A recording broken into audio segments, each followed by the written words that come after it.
തല്ലരുന്ന് ഞാൻ പലവട്ടം പറഞ്ഞ കേട്ടില്ല. ഇവിടെ തങ്ങാമെന്നൊന്നുമല്ല, പോവാ ഞാൻ. പോവേ? വന്ന് പെട്ടുപോയതാ ഇവിടെ.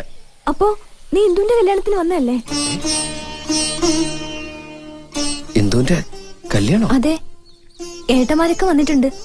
അത് ശരി, നീ വന്നു കേട്ടപ്പോ ഞാൻ കരുതി ഒക്കെ അറിഞ്ഞിട്ട് വന്നതാവുന്ന്. ചെറിയേട്ടനെ കല്യാണത്തിന് മുമ്പൊന്ന് കാണൂന്നുള്ള അവളുടെ പ്രാർത്ഥന ദൈവം കേട്ടുന്നാ ഞാൻ കരുതിയെ. ദൈവം കേട്ടൊന്നുമല്ല, ഈ പിശാശ് തീവണ്ടിന്ന് ചാടി ഇറങ്ങിയപ്പോ ഇതിനെ പിടിച്ച് കയറ്റാൻ ഇറങ്ങിയത് ഞാൻ. ആരാ ഇത്? എനിക്കറിഞ്ഞൂടാ.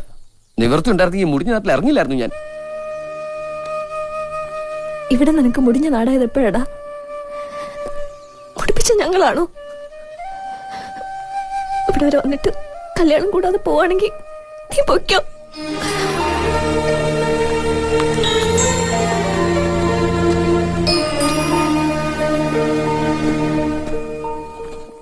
എന്തായാലും ഇനി വ്യാഴാഴ്ച അടുത്ത ട്രെയിനുള്ളൂ. ആ റെയിൽവേ സ്റ്റേഷനിൽ അടുത്ത് കൊതുകടി മുട്ടടി ഒന്നും കൊള്ളണ്ട. വാ.